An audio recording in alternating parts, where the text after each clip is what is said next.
ونصلي ونسلم على رسوله الكريم أما بعد أعوذ بالله من الشيطان الرجيم بسم الله الرحمن الرحيم سيقول السفهاء من الناس ما ولاهم عن قبلتهم التي كانوا عليها قل لله المشرق والمغرب يهدي من يشاء إلى صراط مستقيم وكذلك جعلناكم أمة وسطا لتكونوا شهداء على الناس ويكون الرسول عليكم شهيدا وما جعلنا القبلة التي كنت عليها إلا لنعلم من يتبع الرسول ممن ينقلب على عقبيه وإن كانت لكبيرة إلا على الذين هدى الله وما كان الله ليضيع إيمانكم إن الله بالناس لرؤوف رحيم قد نرى تقلب وجهك في السماء فلنولينك قبلة ترضاها فول وجهك شطر المسجد الحرام وحيث ما كنتم فولوا وجوهكم شطرا وإن الذين أوتوا الكتاب ليعلمون أنه الحق من ربهم وما الله بغافل عما يعملون ولئن أتيت الذين أوتوا الكتاب بكل آية ما تبعوا قبلتك وما أنت بتابع قبلتهم وما بعضهم بتابع قبلة بعض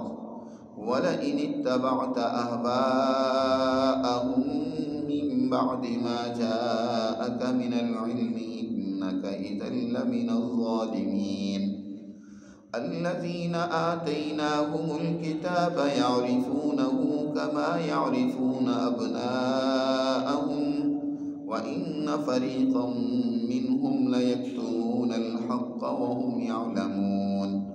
الحق من ربك فلا تكونن من الممترين صدق اللہ العظیم۔ گزشتہ آیات مبارکہ میں اللہ سبحانہ و تعالی نے سیدنا حضرت ابراہیم علیہ السلام کا اللہ کے عظیم گھر بیت اللہ کی تعمیر کرنا اور اس کی بنیادیں اٹھانا اور پھر اللہ سے ایک امت مسلمہ کی دعا کرنا، یا اللہ اس بیت اللہ کی آبادی کے لیے ایک ایسی جماعت پیدا فرما جو تیرے حکم کی فرما برداری کرنے والی ہو، اور پھر اللہ کے ایک عظیم رسول کی بعثت کی دعا کرنا کہ انہی میں ایک ایسا رسول تو بھیج جو ان کی تربیت کرے، ان کو تعلیم دے، تیری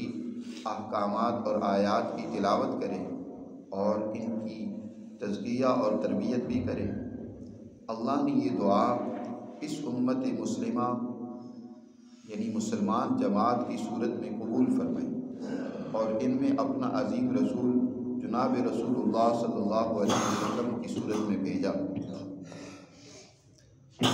اب یہ گھر یعنی بیت اللہ وہ عظیم اللہ کا گھر ہے جس کی بنا اور تعمیر حضرت ابراہیم اور حضرت اسماعیل نے اس امت کی تعلیم و تربیت کے لیے اس کی بنیاد رکھی تھی، اس کی بنا اس امت کی تعلیم و تربیت کے لیے تھی، اور اس کے ساتھ وابستگی اس حوالے سے بھی اس امت کے لیے ضروری ہے کہ ان کے جد امجد حضرت ابراہیم نے اس کی تعمیر کی اور اس کو بے شمار اللہ نے خصوصیات سے سرفراز کیا، بے شمار انوارات و تجلیات حضرت آدم علیہ السلام سے لے کر ابراہیم علیہ السلام تک کے تمام انبیاء بھی اس بیت اللہ کا طواف کرتے رہے اور ان کے انوارات بھی یہاں جمع تھے، لیکن مرور زمانہ اور طوفان نوح کی وجہ سے اس بیت اللہ کی نشانات مٹ چکے تھے۔ پھر حضرت ابراہیم نے جب اس بیت اللہ کی تعمیر کی تو اس کے بعد کہ تمام انبیاء علیہ السلام بھی اس بیت اللہ کی عظمت ان کے دلوں میں موجود تھی، وہ یہاں آتے عمرہ اور حج کرنے کے لیے اس کا طواف کرتے، اولو العزم لوگ یہاں جمع ہوتے رہے، تو ان کے انوارات و تجلیات سب کے سب ان کے اثرات یہاں موجود ہیں۔ اس لیے اس جماعت کا قبلہ قدرتی طور پر کعبہ اور قبلہ یہی ہونا چاہیے۔ نبی کریم صلی اللہ علیہ وسلم جب ہجرت فرما کر مدینہ منورہ تشریف لے گئے تو مدینہ منورہ کی آبادی میں ایک پہلی الہی کتابوں کو ماننے والی جماعت یہود کی بہت کثیر تعداد میں موجود تھی، جن سے سب سے پہلے سابقہ اور سامنا وہاں مدینہ میں حضور کو پڑا۔ قرآن مجید نے یہ سورہ بقرہ کیونکہ مدینہ منورہ میں ہی نازل ہوئی، ہجرت کے بعد یہ سورہ مبارکہ نازل ہوئی، اس لیے سورہ مبارکہ میں پہلی الہی کتابوں کو ماننے والی یہ جو دو جماعتیں تھیں، ایک یہودیوں کی اور ایک عیسائیوں کی، ان کے رویوں اور ان کی اس نظریات اور فکر کی نشاندہی کی ہے کہ یہ کس قدر اب رجت پسند جماعت بن چکی ہے۔ یہ کسی طرح بھی اللہ کی تعلیمات پر عمل پیرا نہیں ہے۔ اپنے آپ کو یہ کہتے تو ابراہیمی ہیں کہ ہم بھی ابراہیم کے پیروکار ہیں، ان کے ماننے والے ہیں، وہ ہمارے جد امجد تھے، لیکن ان کے راستے سے یکسر ہٹ چکے ہیں۔ آپ صلی اللہ علیہ وسلم جب یہاں تشریف لائے تو آپ صلی اللہ علیہ وسلم نے ابتدا میں کسی بھی حکمت کے پیش نظر بعض علماء نے کہا کہ اس مذہبی جماعت کو اپنے قریب کرنے کے لیے آپ نے اپنا قبلہ بیت اللہ کی بجائے بیت المقدس کو مقرر کیا، اور بیت المقدس کی طرف رخ کر کے آپ نماز پڑھا کرتے تھے۔ بیت المقدس وہ بھی مرکز وہی ہے جو حضرت ابراہیم نے بنایا تھا، لیکن بیت اللہ کی تعمیر کے 40 سال بعد بنایا گیا۔ لیکن جو پہلا سب سے ان اول بیت وضع للناس، سب سے پہلا گھر اللہ کا جو نوع انسانیت کے لیے بنایا گیا، وہی الذی ببکہ، جو مکہ کے اندر موجود ہے، یعنی بیت اللہ ہے۔ تو آپ صلی اللہ علیہ وسلم نے جہاں 16-17 مہینے بیت المقدس کی طرف رخ کر کے نماز پڑھی، لیکن آپ کے اندر اور آپ کی جماعت کے اندر طبعی طور پر، فطرتی طور پر ایک مناسبت حضرت ابراہیم سے گہری ہونے کی وجہ سے بھی، اور اس وجہ سے بھی کہ اس سے پہلے بھی آپ مکہ میں بیت اللہ ہی کی طرف رخ کر کے نمازیں پڑھتے رہے، آپ کی خواہش تھی، آپ چاہتے تھے، اللہ سے دعا بھی کرتے تھے، بارہا آپ کی نگاہیں آسمانوں کی طرف اٹھتی تھی، دعا کرتے ہوئے، لجاجت کرتے ہوئے کہ اللہ ہمارا کعبہ و قبلہ وہ بیت اللہ ہی ہونا چاہیے۔ چنانچہ اللہ تعالیٰ نے 16 یا 17 مہینے کے بعد ان آیات میں یہ حکم اور ہدایت دے دی کہ اب تم اپنا قبلہ بیت اللہ کو اور مسجد حرام کو بناؤ۔ جب آپ صلی اللہ علیہ وسلم نے اللہ کے اس حکم کی تعمیل کی، یہ سب سے پہلا نسخ ہے جو حضور صلی اللہ علیہ وسلم کی شریعت میں واقع ہوا، یعنی پہلا وہ حکم ہے جو منسوخ ہوا۔ اس کے بعد اور بھی احکامات میں تنسیخ ہوئی ہے، لیکن وہاں ان یہودیوں کو ایک پراپوگنڈا کرنے کا موقع مل گیا، انہوں نے خوب شور مچایا، اور کچھ کمزور مسلمان جو ابھی نئے نئے مسلمان ہوئے تھے، ان کے ذہنوں میں بھی شکوک و شبہات پیدا کر دیے کہ یہ کیا ہوا، اگر یہ بیت اللہ ہی قبلہ تھا تو پھر اس بیت المقدس کی طرف یہ رخ کر کے کیوں نماز پڑھتے رہے؟ یہ اللہ میاں کو پہلے نہیں معلوم تھا کہ قبلہ مسلمانوں کا کون سا ہونا چاہیے، اب اس کو تبدیل کر دیا۔ اس طرح کے فضول اعتراضات اور سوالات انہوں نے اٹھائے، اور ایک عجیب وہاں مدینہ منورہ کی فضا انہوں نے خراب کر دی پراپوگنڈے کے ذریعے سے۔ تو اللہ تعالیٰ نے یہ پورا رکوع اس حوالے سے نازل کیا اور اس حقیقت کو واضح کر دیا۔ اللہ تعالیٰ ارشاد فرماتے ہیں کہ سَيَقُولُ السُّفَهَاءُ مِنَ النَّاسِ، یقیناً کچھ وہ لوگ جو ناداں قسم کے ہیں، علم اور شعور نہیں رکھتے، نادانی اور جہالت میں مبتلا ہیں، سفیہ ہیں۔ پیچھے بھی اللہ نے یہ لفظ استعمال فرمایا تھا، وَمَن يَرْغَبُ عَن مِّلَّةِ إِبْرَاهِيمَ إِلَّا مَن سَفِهَ نَفْسَهُ، وہی بے وقوف آدمی ہے کہ جو حضرت ابراہیم کی ملت کو چھوڑ کر کوئی اور راستہ اختیار کرتا ہے، وہ ناداں اور بے سمجھ آدمی ہو سکتا ہے۔ سمجھدار آدمی کبھی بھی ابراہیمی ملت کو چھوڑ کر کوئی اور راستہ اختیار نہیں کر سکتا، کیونکہ اب خیر اور ہدایت اس ملت کے علاوہ باہر کہیں موجود نہیں ہے۔ اسی طرح یہاں بیان فرمایا کہ کچھ ناداں قسم کے لوگ وہ یہ سوال اٹھائیں گے، یہ کہیں گے، یہ پروپیگنڈا کریں گے کہ ما وَلَّاهُمْ عَنْ قِبْلَتِهِمُ الَّتِي كَانُوا عَلَيْهَا، کس چیز نے ان کو اپنے اس قبلے سے پھیر دیا جس پر یہ تھے؟ یعنی بیت المقدس کی طرف رخ کر کے نماز پڑھ رہے تھے، اب انہوں نے قبلہ بدل دیا۔ قل للہ المشرق والمغرب، سب سے پہلے تو اللہ نے یہ بات واضح کی کہ دیکھو مشرقی ہو یا مغرب ہو، پچھم ہو یا کوئی اور سمت ہو، اللہ سبحانہ و تعالی ہی کی تمام سمتیں ہیں۔ اللہ جہاں جدھر چاہے حکم دے دے، اگر وہ اللہ مشرق کی بجائے مغرب میں منہ کرنے کا حکم دے تو تمہیں پر لازم یہ ہے کہ تم مغرب کی طرف رخ کرو، اور مشرق کا حکم دے تو مشرق کی طرف رخ کرو، شمال کی طرف حکم دے تو شمال کی طرف، جنوب کی طرف حکم دے تو قل للہ المشرق والمغرب، یعنی تمام سمتیں اور جہتیں ان کا مالک اللہ ہے۔ اب کون سی سمت اور جہت کس مسلمان، کس جماعت کے لیے، اس مسلمان جماعت کے لیے کون سی سمت ہونی چاہیے، ان کی تنظیم کے لیے، ان کی مرکزیت قائم کرنے کے لیے، تو فرمایا اللہ نے ہدایت دے دی، یہدی من یشاء الی صراط مستقیم، جی اللہ جسے چاہتا ہے درست اور سیدھے راستے اور کامیابی کے راستے کی طرف رہنمائی کرتا ہے۔ اللہ نے اب اس مسلمان جماعت کی رہنمائی کر دی کہ تمہیں اب بیت اللہ کی طرف رخ کرنا ہے، تمہیں جو ہے اپنا قبلہ بیت اللہ کو بنانا ہے۔ جیسے دیکھو ہم نے تمہارے لیے سب سے بہترین قبلہ مقرر کر دیا، ہر امت کا یاد رکھو 4 بڑے شاعر ہوتے ہیں، ان کی تعظیم ہر امت اور جماعت کے لیے لازم اور ضروری ہوتی ہے۔ ان کے شاعر، 2 تو شاعر ایسے جو بدلتے رہتے ہیں، مثلا ایک شاعر مسلمان جماعت کے لیے بیت اللہ ہے، اللہ کا گھر ہے، جس کی تعظیم ہم کرتے ہیں نماز کے ذریعے سے بھی کہ اپنی نماز میں توجہ اور رخ اسی طرف کرتے ہیں، اور اسی طرح قضاء حاجات وغیرہ میں ہم اس طرف رخ نہیں کرتے، اس طرف سے منہ پھیر کر اپنی حاجت وغیرہ پوری کرتی، اس کی تعظیم دل میں ہو کہ کوئی اس کی بے ادبی اور گستاخی نہ ہو۔ تو یہ جو بیت اللہ ہے یہ اللہ نے شاعر ہر ایک قوم کا الگ مقرر کیا ہے، یہ بدلتا رہتا ہے۔ کسی قوم کے لیے اللہ نے بیت المقدس اس کا شاعر اور قبلہ مقرر کیا تو وہ اسی طرف رخ کرتی ہے۔ اب اس امت کے لیے اللہ نے یہ قبلہ بیت اللہ کو مقرر کیا تو اب مسلمان جماعت کے لیے یہی ضروری ہے کہ وہ اس کی تعظیم کریں، اس کی طرف رخ کر کے نماز پڑھیں۔ اور یہ جو مسلمان جماعت کے لیے قبلہ مقرر کیا گیا یہ بھی ایسا ہی ہے جیسے کہ تمام انسانیت میں اس وقت سب سے اونچے درجے کی جو جماعت ہے، سب سے امت وسط جس کو قرار دیا گیا ہے وہ یہی مسلمان جماعت ہے۔ اس سے پہلے جتنی جماعتیں موجود تھیں یا جو اب دنیا میں ان کے علاوہ جماعتیں ہیں سب اعتدال کا راستہ چھوڑ چکی ہیں۔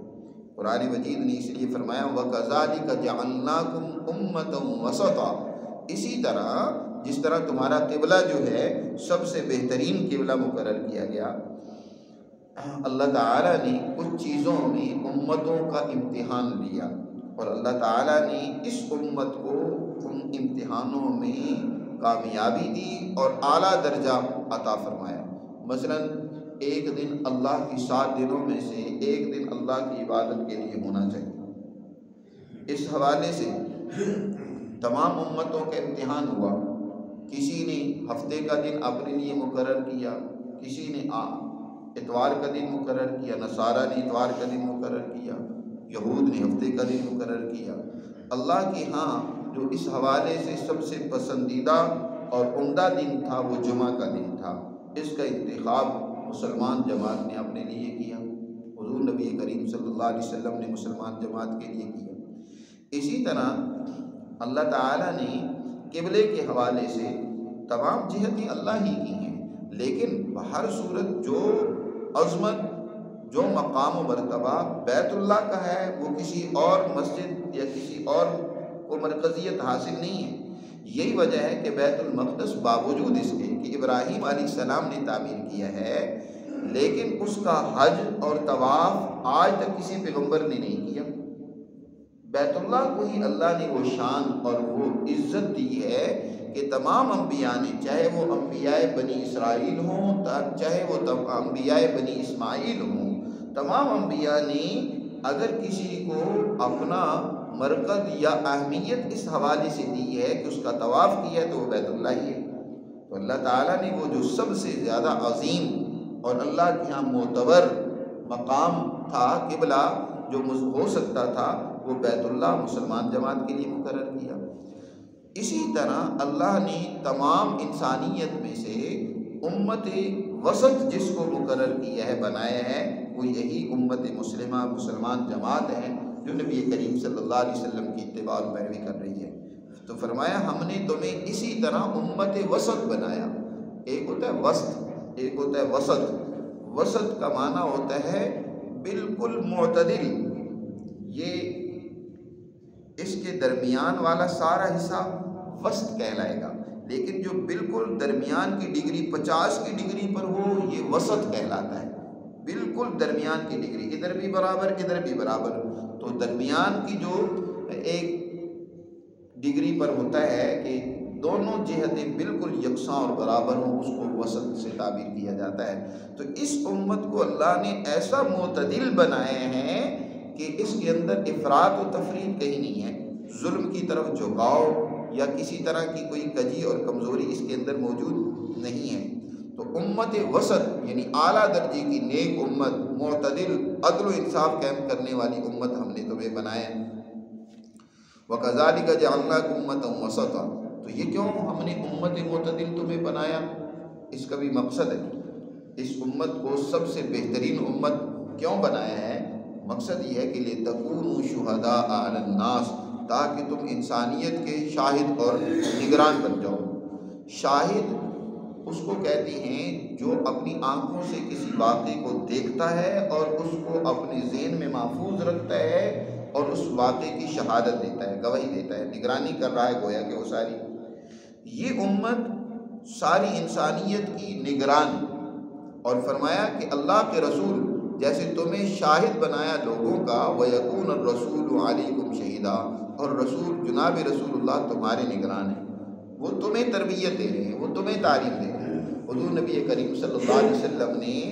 انہی اصولوں پر جن کا ذکر پیچھے حضرت ابراہیم علیہ السلام کی دعا میں ہوا تھا کہ اللہ نے اللہ سے دعا کی تھی کہ یا اللہ ان میں ایسے رسول بھیج یتلو علیہم آیاتک ویعلمہم الکتاب والحکمت ویزکیہم، وہ ان کی تربیت بھی کریں، ان کو تعلیم بھی دیں، ان کا تزکیہ بھی کریں، ایسے رسول ہونے چاہیے۔ تو اس رسول نے تمہاری نگرانی کی، تمہیں تعلیم و تربیت دی۔ اب تمہاری ذمہ داری یہ ہے کہ تم نے دنیا جہاں کے انسانوں کی نگرانی کرنی ہے،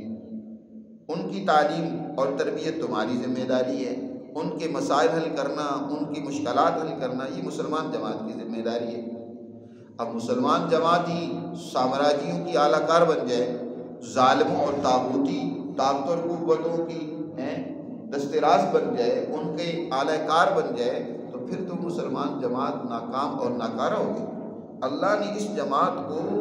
بہترین جماعت قرار دیا، مسلمان جماعت کو، اور یہی وجہ ہے کہ نبی کریم صلی اللہ علیہ وسلم نے جس مسلمان کی براہ راست تربیت کی ہے اس نے دنیا میں امت وسط بن کر ثابت کر دیا، دنیا میں عدل کو قائم کیا، امن کو قائم کیا، انسانیت کے مسائل کو حل کیا، خوشحالی پیدا کی۔ تو فرمایا یکون الرسول علیکم شہیدا، تم بہترین جماعت ہو کہ تم انسانیت کی حفاظت کرتی ہو، نگرانی کرتی ہو، اور اللہ کے رسول تمہاری نگرانی کر رہے ہیں۔ اور شہداء آخرت کے اعتبار سے بھی ہوگا، دنیا کے اعتبار سے شہادت تو یہ ہے کہ دیگر انسانوں کی نگرانی کرنا، اور آخرت کے اعتبار سے بھی شہادت ہوگی۔ نبی کریم صلی اللہ علیہ وسلم نے فرمایا کل قیامت کے دن کچھ انبیاء ایسے ہوں گے جن کے ساتھ ان کی اتباع کرنے والوں میں سے صرف 2 بندے ہوں گے، 2 انسان ہوں گے جنہوں نے ان کی اتباع اور پیروی کی، اکثریت نے ان کی تعلیمات کا انکار کر دیا، انحراف کیا۔ حضرت نوح علیہ السلام کو بلایا جائے گا اور ان کی امت کو بھی بلایا جائے گا۔ نوح علیہ السلام سے اللہ پوچھیں گے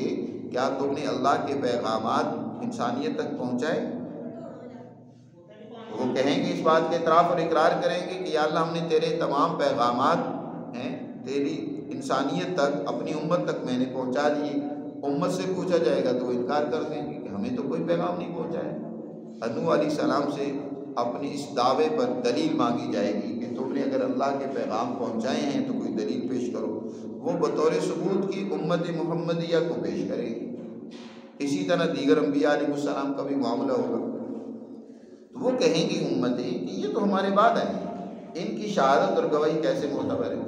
وہ شہادت دیں گے حضور صلی اللہ علیہ وسلم کی شہادت کی بنیاد پر کہ ہمیں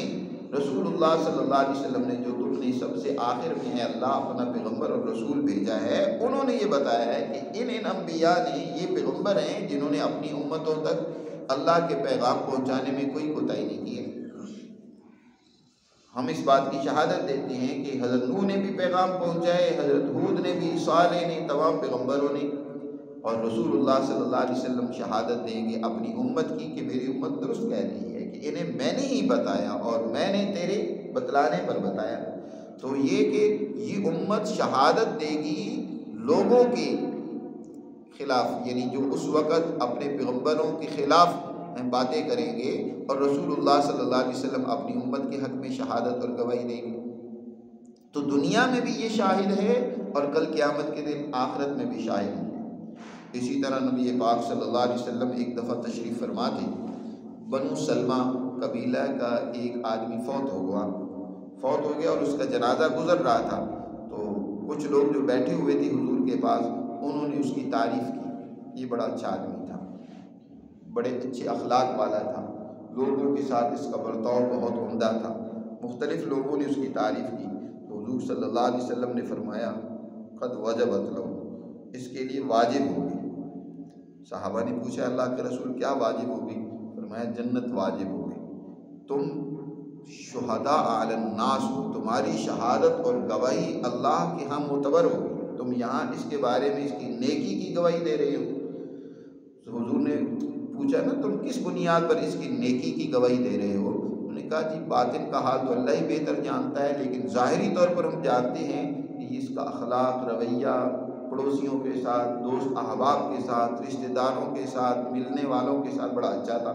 حضور نے ارشاد فرمایا یہ تمہاری گواہی اللہ کے ہمیں معتبر ہوگی اور اس کے لیے جنت واجب ہوگی۔ اور کچھ عرصے بعد اسی طرح ایک جنازہ قبیلہ بنو حارثہ کے آدمی کا گزرا، تو لوگوں نے اس کی برائیاں بیان کی کہ یہ بڑا بد اخلاق تھا، لوگوں سے جھگڑتا تھا اور اذیت اور تکلیف پڑوسیوں کو پہنچاتا تھا۔ تو آپ صلی اللہ علیہ وسلم نے پھر فرمایا قد وجبت لہ، اس کے لیے یقیناً واجب ہوگی۔ صحابہ نے پوچھا اللہ کے رسول کیا واجب ہوگی؟ فرمایا جہنم، تم شہداء علی الناس ہو، تمہاری شہادت اور گواہی۔ تو لوگ در حقیقت یہ شاہد ہوتے ہیں، دیکھ رہے ہوتے ہیں کہ کون کس رویے کا حامل ہے، اس لیے ہمیں اپنے رویوں کو ٹھیک کرنا چاہیے۔ کل انہی لوگوں کو جن کے ساتھ انسانوں کے معاملات ہوتے ہیں، اگر انہوں نے شہادت دے دی کہ یہ تو بڑا 2 نمبر آدمی تھا، ہمیں ستاتا تھا،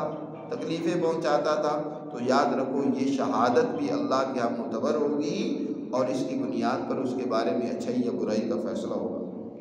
تو اس لیے انسان کو اپنا کردار اپنے ملنے جلنے اور اڑوس پڑوس والوں کے ساتھ درست اور صحیح رکھنا چاہیے۔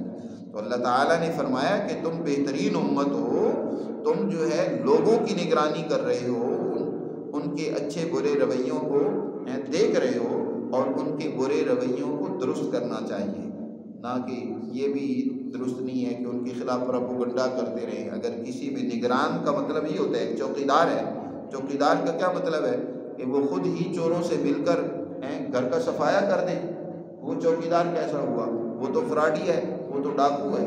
سچا چوکیدار تو وہ ہوگا وہ اپنی جان قربان کر دے گا لیکن کسی کے گھر کا کوئی نقصان نہیں ہونے دے گا، وہ اپنی جان دے دے گا، وہ گویا کہ نگران ہے، وہ چوکیدار ہے۔ تو مسلمان جماعت در حقیقت وہ نگران ہے، وہ چوکیدار ہے لوگوں کی، کہ وہ لوگوں کے غلط رویوں کی ان کو دور کرنے کے حوالے سے اپنے آپ کو قربان کر دیتے ہیں۔ لوگوں پر ظلم ہو رہا ہو، لوگوں کے اندر بد اخلاقی پیدا ہو رہی ہو، اس حوالے سے وہ فکر مند ہوتے ہیں۔ جیسے کہ نبی کریم صلی اللہ علیہ وسلم اس وقت انسانیت کے لیے اتنے فکر مند رہتے تھے، اتنا آپ کو دکھ درد رہتا تھا کہ کسی طریقے سے یہ لوگ میری بات سنیں، میری بات کو قبول کریں، یہ حق کا پیغام جو میں ان کو سنا رہا ہوں۔ اللہ تعالیٰ نے اپنے پیغمبر صلی اللہ علیہ وسلم کو روکا کہ آپ ان کے لیے اتنے بھی غم زدہ نہ ہو کہ آپ اس غم میں اپنے آپ کو ہلاک کر دیں۔ لعلک باخع نفسک الا یکونوا مؤمنین، اگر یہ آپ کی بات نہیں مانیں گے تو اس غم میں آپ اپنے آپ کو ہلاک کر دیں گے۔ آپ کو اتنی فکر تھی، اور یہی فکر حضور نے اپنی اس جماعت میں پیدا کی، اور یہی فکر آج مسلمان جماعت میں ہونی چاہیے۔ لیکن آج مسلمان خود غرض ہو گیا، لالچی ہو گیا، انفرادی سوچ اس میں پیدا ہو گئی کہ بس میرا الو سیدھا ہونا چاہیے، باقی جہنم میں جاتے تو جائیں جہنم میں، باقی کوئی مرتا ہے تو مرے، کوئی جیتا ہے تو جیے،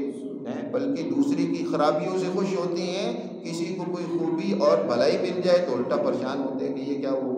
اس کو تو یہ خوبی نہیں ملنی چاہیے تھی، یہ اس کو تو دنیا کی نعمت ملی ہے تو اس کو نہیں ملنی چاہیے تھی۔ رشتہ داروں میں آج اسی حسد کی بنیاد پر جھگڑے ہیں، دشمنیاں ہیں، اسی طرح جو ہے خاندانوں کے اندر بگاڑ ہے، اور خود مسلمان جماعت میں آج جو افتراق و انتشار ہے، یہ آپ دیکھ رہے ہیں کہ یہ مسلمان جماعت کی شان تو نہیں ہے۔ مسلمان جماعت تو دوسروں کی نگران ہے، دوسروں کی چوکیداری کرتی ہے، ان کے دکھ اور درد اور تکلیف کا مداوع کرتی ہے، جائے کہ ان کو تکلیف پہنچائے۔ اور آج دنیا میں جہاں کہیں فساد ہوتا ہے، مسلمان جماعت کو بس آپ کوئی سا بھی لالی پاپ دے دو، کوئی سا بھی نعرہ دے دو، یہ جھنڈا اٹھا کر وہاں پہنچ جائے گا۔ چاہے لیبیا کی تباہی و بربادی کرنی ہو، چاہے عراق کو اس کو تہس و نحس کرنا ہو، چاہے افغانستان کا تورا پورا بنانا ہو، چاہے کہیں بھی کوئی جنگ کرنی ہو، یہ نہیں دیکھنا کہ پیچھے اس وقت سامراج کیا ہمیں استعمال کر رہا ہے، کس طریقے سے وہ ہمیں کھلونا اس نے بنایا ہوا ہے، بس اس کا اعلی کار بن کر وہاں یہ خرابی اور بربادی پیدا کرنے کے لیے تیار ہے۔ اپنے ملک میں دیکھیں شیعہ سنی کے نام پر جھگڑے ہیں، پھر اور مختلف عنوانوں سے جھگڑے اور فساد ہیں، اور آج کل تو جو دنگل سیاست کے حوالے سے پیدا ہوا ہے وہ ہمارے سامنے ہے۔ سوشل میڈیا پہ ہر وقت یہی جھگڑے اور لڑائیاں ایک دوسرے کو نیچا دکھلانے کے لیے ہے۔ ساری جنگ کس کی؟ مفاد کی، نام لیا جاتا ہے، بس قوم اور عوام کے ہم سے بڑھ کر کوئی خیر خواہ نہیں ہے۔ جن کو آج گالیاں دے رہے ہیں تو کل تو انہی کی تعریفیں بھی تو کر رہے تھے، اس سے پہلوں کی بھی تو تعریفیں ہوئی۔ ہر ایک نے لوٹا ہی ہے قوم کو، ہر ایک نے قوم کو اس کا استحصال ہی کیا، اپنی جائیدادیں ہی بڑھائی ہیں۔ تو آج ان کے پیچھے لگ کر ان کی تعریفیں کرتے ہیں، کل انہی کی برائیاں شروع کر دیتے ہیں۔ تو معلوم ہی ہوا یہ سب مفاد پرست طبقے ہیں۔ تو مفاد پرست طبقوں کے پیچھے اپنے آپ کو ایسے ہی ضائع کرتے رہنا اور شعور سے خالی رہنا، اور مجنون اور پاگل ہو کر اپنی جان بھی، کئی بیچارے ایسے پاگل دیوانے جو ہے اپنی جان بھی ان کے پیچھے قربان کر دیتے ہیں، اپنے آپ کو ہلاک کر دیتے ہیں۔ شعور پیدا کرنا چاہیے۔ یہ مطلب بھی نہیں ہے کہ اس کے نتیجے میں بے حسی پیدا ہو جائے کہ جو کچھ ہو رہا ہے ہوتا رہے، نہیں، لیکن شعور پیدا ہو کہ کون ہمیں یوز کر رہا ہے، استعمال کر رہا ہے، اور کون جو ہے وہ واقعی درست انسانیت کے لیے، ملک کے لیے، قوم کے لیے کردار ادا کر رہا ہے۔ اس کی سب سے پہلے عقل پیدا کرنا، شعور پیدا کرنا ضروری ہے۔ تو اللہ تعالیٰ نے یہاں اس جماعت کی جو صفت بیان کی ہے وہ یہ کہ ہم نے تمہیں امت وسط بنایا، بہترین امت بنایا، معتدل اور نیک امت بنایا، لہذا تمہاری ذمہ داری یہ ہے کہ تمہیں نگرانی کرنی ہے انسانیت کی، انسانیت کے اندر سے بھوک مٹانی ہے اور ان کے مسائل کرنے ہیں، حل کرنے ہیں، اور رسول اللہ صلی اللہ علیہ وسلم کو تمہارا نگران بنایا۔ وما جعلنا القبلۃ التي كنت عليها، باقی رہا قبلہ کا معاملہ۔ اب یہ جھگڑا کرتے ہیں کہ اب تک انہوں نے اس قبلے کو کیوں اختیار کیا رکھا، بیت المقدس کی طرف 17 مہینے کیوں رک کر کے نماز پڑھتے رہے، اب انہوں نے قبلہ بدل دیا۔ یہ بھی ایک حکمت تھی۔ اللہ در حقیقت یہ چیز واضح کرنا چاہتا تھا کہ یہ مسلمان جماعت جنہوں نے رسول اللہ صلی اللہ علیہ وسلم کی اتباع کی ہے، یہ کسی قومی تعصب کی بنیاد پر رسول اللہ صلی اللہ علیہ وسلم کے ساتھ ملی ہوئی نہیں ہے۔ اگر رسول اللہ صلی اللہ علیہ وسلم کے ساتھ جو ہجرت کر کے تشریف لے آئے صحابہ کرام، وہ مکہ کے رہنے والے ہیں، قریشی ہیں، حضرت ابراہیم کے خاندان سے ہیں، اور قریش تو بیت اللہ کی عظمت ان کے دلوں میں اعلیٰ درجے کی موجود تھی،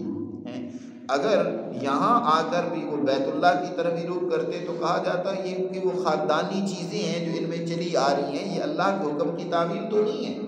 اللہ نے در حقیقت ان کا بھی امتحان لینا چاہا، کہ ان کے اندر اللہ کے حکم کی تعمیل کس درجے کی موجود ہے۔ جب بیت اللہ کی بجائے بیت المقدس کی طرف مدینہ منورہ میں پہنچنے کے بعد حکم دیا گیا اور ان مہاجرین نے بلا چوں چراں اللہ کی اس حکم کو پورا کیا اور اس کی تعمیل کی، تو معلوم ہو گیا کہ کوئی قومی تعصب یا کوئی وہ خاندانی چیز نہیں ہے۔ یہ جو کچھ یہ جماعت کر رہی ہے، یہ جو پیغام انسانیت تک پہنچانا چاہتی ہے، وہ خالصتاً اللہ کے حکم کی تعمیل ہے۔ امتحان لیا نا، دیکھ لیا کہ اس جماعت کو حکم ملا کہ اس کو چھوڑ دو، بیت اللہ کو چھوڑ دو، تم بیت المقدس کی طرف رخ کرو، جو تمہارے مخالفین کا قبلہ اس وقت، جو تم سے دشمنی کر رہے ہیں، تو اس جماعت نے بلا چوں چراں اس کو قبول کر لیا۔ اسی کو قرآن نے بیان کیا ہے کہ ہم نے جو قبلہ اب تک مقرر کیا رکھا، وَمَا جَعَلْنَا الْقِبْلَةَ الَّتِي كُنْتَ عَلَيْهَا إِلَّا لِنَعْلَمَ مَن يَتَّبِعُ الرَّسُولَ، یہ اس لیے تھا تاکہ ہم جان لیں کون رسول اللہ صلی اللہ علیہ وسلم کی اتباع کرتا ہے، اور مِمَّن يَنْقَلِبُ عَلَىٰ عَقِبَيْهِ، اور کون ہے جو اللہ کے رسول کے حکم سے پھر جاتا ہے اور اپنے خاندانی تعصب اپنی اسی جماعتی تعصب کے اوپر ڈٹا رہتا ہے اور وہ اس اللہ کے حکم کو چھوڑ دیتا ہے۔ لیکن ایک صحابی بھی نے بھی باوجود اس کے کہ اللہ کے گھر بیت اللہ کی عظمت ان کے دلوں میں کتنی رچی بسی ہوئی تھی، اس شہر کی کتنی عظمت رچی بسی ہوئی تھی، خود حضور کے دل میں بیت اللہ اور مکہ کی کتنی عظمت تھی کہ آپ جب ہجرت فرما رہے ہیں اور آپ صلی اللہ علیہ وسلم اس مقام پر پہنچے جہاں اس کے بعد پھر بیت اللہ نظر نہیں آتا، پہاڑ کے آخری حصے میں وہاں پہنچے، تو آپ نے بیت اللہ کی طرف رخ کر کے کہا کہ اے بیت اللہ، مجھے تجھ سے بڑی محبت ہے۔ مکہ کو بھی مخاطب کر کے کہا کہ تم سے بڑی ہمیں عقیدت ہے، ہم تمہیں کبھی بھی نہ چھوڑ دے اگر یہاں کے رہنے والے باشندے ہمیں چھوڑنے پر مجبور نہ کر دیتے۔ اور اتنی محبت تھی کہ حضرت ابوبکر غلام حضرت بلال، جنہوں نے زندگی کے ایک طویل عرصہ مکہ میں گزارا، لیکن ایک محبت اور عقیدت پیدا ہو چکی ہے اس شہر سے، مدینہ میں آنے کی وجہ سے وہ اس غم میں بیمار ہو گئے۔ ظاہر ہے اپنے وطن کو چھوڑنا، اپنے گھر بار کو چھوڑنا کوئی آسان کام نہیں ہے، بڑا مشکل کام ہوتا ہے، تو اس کی جدائی میں پر بیمار ہو گئے۔ لیکن باوجود اس کے کہ طبی طور پر یہ بڑی ناگوار گزر رہی ہے کہ اس کو قبلہ بنانا بھی چھوڑ دیا، حکم یہ ملا کہ اس کو قبلہ نہیں بنانا، بیت اللہ کو، بیت المقدس کو قبلہ بنانا ہے شروع میں، طبی ناگواری کے باوجود اللہ کے حکم کی تعمیل میں ذرہ کوتاہی نہیں کی۔ یہ اصل میں اسلام ہے، یہ امت مسلمہ بننا ہے کہ اپنی خواہشات کے منافی چاہے حکم آ رہا ہو، تمہاری دل نہ چاہ رہی ہوں، خواہشات کچھ کہہ رہی ہوں، تم اللہ کے حکم کو پورا کرنے کے لیے تیار ہو جاؤ۔ یہ تو پھر جماعت وہ ہے جو اللہ کے حکم کی تعمیل کر رہی ہے۔ اور اگر خواہشات کے مطابق حکم آ رہا ہے اور آپ اس پر عمل کر رہے ہیں تو یہ کوئی کمال نہیں ہے۔ آج ہم اگر خواہش میں آتا ہے تو نماز پڑھ لیتے ہیں، اور جب خواہش نہیں ہوتی تو پھر نماز کو بھی چھوڑ دیتے ہیں۔ اسی طرح باقی دینی احکامات کے حوالے سے بھی ہے کہ جو تو ہمارے مطلب کا ہو، جو حکم ہماری خواہش کو اور ہماری ذاتی مفادات کو اچھا لگ رہا ہو، اس کے موافق ہو تو ہم قبول کر لیتے ہیں۔ جہاں کی ہمارے مفادات کو زد پڑ رہی ہو، خواہشات کو چھوڑنا پڑ رہا ہو، تو وہاں ہم اس کو چھوڑ دیتے ہیں۔ تو یہ دین نہیں ہے، یہ اسلام نہیں ہے، یہ خواہش پرستی ہے، یہ نفس پرستی ہے، یہ دولت پرستی ہے۔ قرآن مجید نے دوسری جگہ پر فرمایا ہے، آپ نے دیکھا اس انسان کو جس نے افرأیت من اتخذ الہہ ہوا، کہ اس نے اپنی خواہشات کو اپنا رب اور خدا بنا لیا، اس کی اتباع کر رہا ہے۔ خواہشات میں جو آتا ہے نؤمن ببعض ونکفر ببعض، کچھ کو مانتے ہیں کچھ کا انکار کرتے ہیں۔ آج یہی حال ہے مسلمان کا، نماز کو تو پڑھ لیں گے لیکن تجارت، کاروبار، سیاست، معاشرت، اس کو مسلمان بنانے کے لیے تیار نہیں ہے، اس کو اپنی مرضی سے کریں گے، اس کو کہیں گے اسلام کا اس سے کیا تعلق ہے جی۔ مسلمان کو تو بس اللہ اللہ کرنی چاہیے، نماز پڑھنی چاہیے، باقی ہم اپنے معاملات اپنی مرضی سے کریں۔ وہ انہوں نے غلط طریقے سے کرنے ہیں، دو نمبری سے کام کرنا ہے، وہاں اسلام کی ضرورت نہیں ہے، اسلام صرف مسجد میں ہے۔ تو یہ تو میٹھا میٹھا ہپ ہپ کڑوا کڑوا تو یہ نہیں، بلکہ یہ ہے کہ تم اپنے آپ کو مکمل اللہ کے حوالے کر دو۔ اسی کو قرآن مجید نے یہاں کہا کہ ہم نے اب تک جو یہ قبلہ ان کے لیے مقرر کیے رکھا 17 مہینے بیت المقدس، اس لیے لنعلم من يتبع الرسول ممن ينقلب على عقبيه وَإِنْ كَانَتْ لَكَبِيرَةً إِلَّا عَلَى الَّذِينَ هَدَى اللَّهُ۔ یہ معاملہ بڑا مشکل تھا، کوئی آسان کام نہیں تھا کہ بیت اللہ سے ہٹا کر بیت المقدس کی طرف رخ کروانا، یہ معمولی کام نہیں تھا۔ یہ سوائے اللہ کی ہدایت اور رہنمائی کے، جنہوں نے اللہ کی ہدایت کو قبول کیا، کوئی اس کو پورا کرنے کے لیے تیار نہیں تھا۔ اگر کسی پاکستانی کو کہا جائے اس کے کہ اپنے وطن کو چھوڑ دو بغیر کسی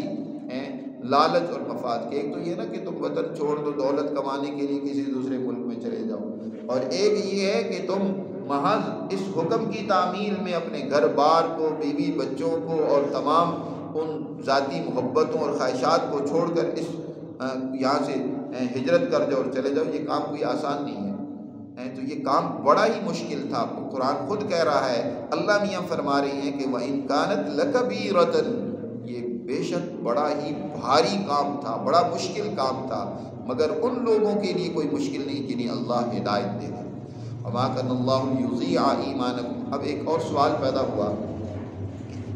اب اللہ نے حکم بدل دیا تو معلوم ہی ہوا کہ اصل حکم تو یہی تھا کہ بیت اللہ کی طرف رخ کر کے نماز پڑھی جائے۔ بیت المقدس کی طرف رخ کر کے نماز پڑھنا تو ایک امتحان کے طور پر تھا، لیکن نمازیں جو ہم نے وہ پڑھی ہیں وہ ہماری نمازیں ضائع ہوئی یا قبول ہوئی؟ اللہ نے اس کا بھی جواب دے دیا کہ ضائع نہیں ہوئی۔ وہ کس کے کہنے پر تم نے نمازیں پڑھی؟ اللہ کے کہنے پر۔ اصل تو عبادت اللہ کے حکم کی تعمیل کا نام ہے، اس کو پورا کرنے کا نام ہے۔ اللہ نے پہلے تمہیں حکم وہ دیا، اس کو تم نے پورا کیا، وہی تمہارے لیے عبادت ہے۔ اللہ نماز پڑھنے کا حکم دیتا ہے تو نماز پڑھو، عبادت ہے، اور اللہ روک دے کہ نماز نہیں پڑھنی، اب سورج نکل رہا ہے، غروب ہو رہا ہے، نماز نہیں پڑھنی، تو اب نہ نماز پڑھنا عبادت ہے۔ اس وقت نماز پڑھو گے تو وہ گناہ اور جرم بن جائے گا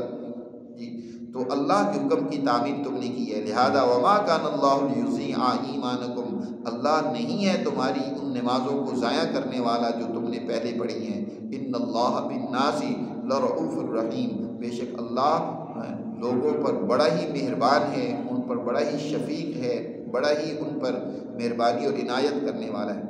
تو اسی طرح اگلی آیات میں بھی اللہ نے اس حوالے سے اس مسئلے کو بڑی تفصیلی انداز سے بیان کی ہے۔ اس پر انشاءاللہ اگلے درس میں بات کریں گے۔ اللہ ہمیں سمجھ نصیب فرمائے۔